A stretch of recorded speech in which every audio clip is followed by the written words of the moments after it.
This is a dark world. Many people operate and speak from a dark place.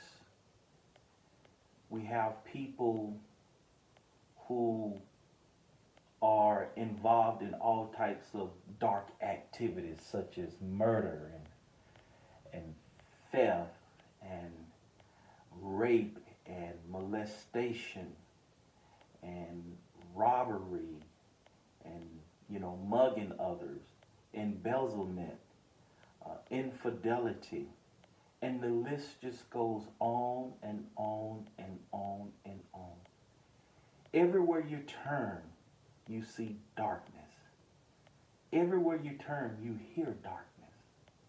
And you say to yourself, you wonder and you ponder deeply within. You ask yourself, is this world always going to be this dark? Will there be any light? Well, my friend, I got news for you.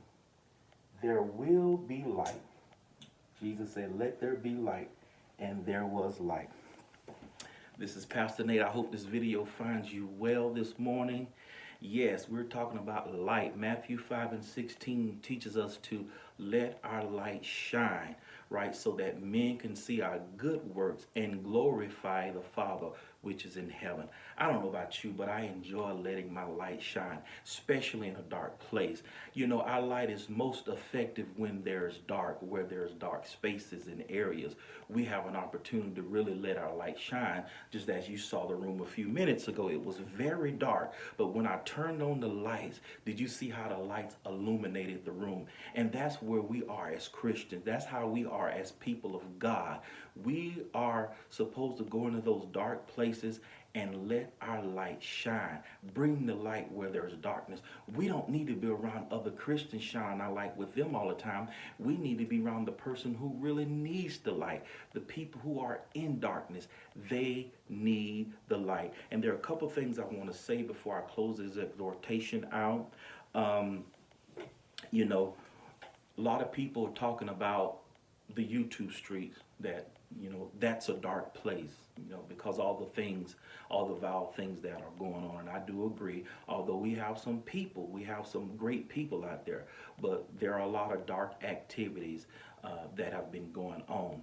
And then you might see Pastor Nate in this person's chat and that person's chat and that person's chat. I'm just all over the place. Yes, I'm all over the place. I expressed that before. I'm not held down. Why? Because I belong to Jesus. And Jesus said, whosoever will, my God in Zion, let him come. And I've heard people make comment, Pastor Nate is a flip-flopper.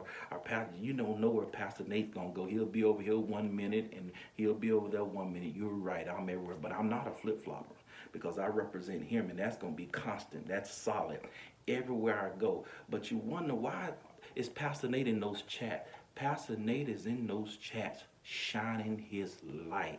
Yes, when there's a lot of stuff going on and you wonder why I'm over there encouraging people, giving them a word of encouragement, encouraging the subbies, encouraging the content creators. Somebody's got to shine the light. Everybody can't be in darkness. So I go where there's darkness so I can shine my light. Yes, people of God, and that's what God has called us to do as Christians. We cannot be afraid to go in the dark. Again, our light is most effective, is most beneficial in a dark place.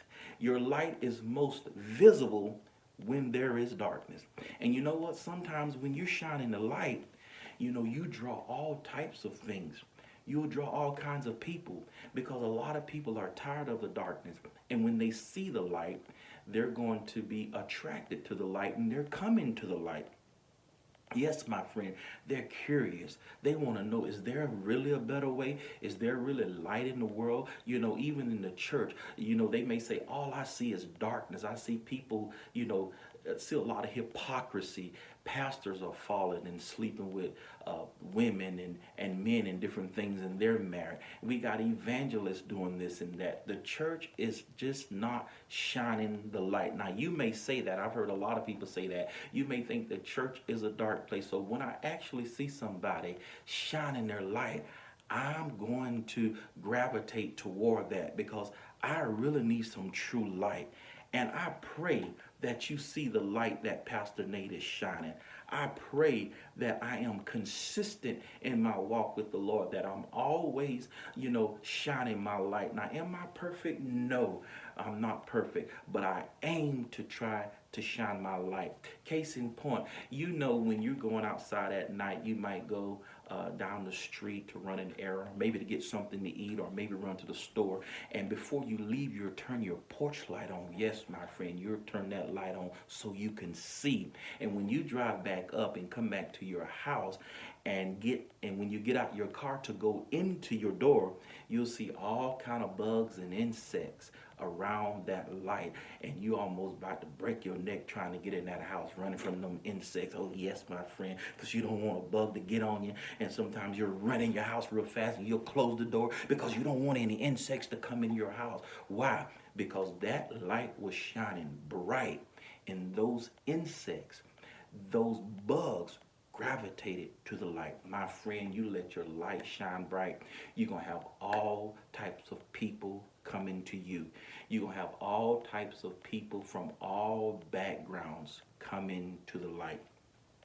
That's because you let your light shine. And that is a good thing, because we as Christians, we want to attract. We want to cause people to come in. But the only way to do that is to let your light shine. My friend, again, as I stated earlier, I hope this video finds you well. I hope it was a source of encouragement, enlightenment. I hope this exhortation really bless you. In the meantime, in between time, remember to let your light shine. And be at peace. Yes. That's one way of letting it shine. Because a lot of people are broken and a lot of people don't have no peace. But be at peace and not in pieces. Till next time, my friend.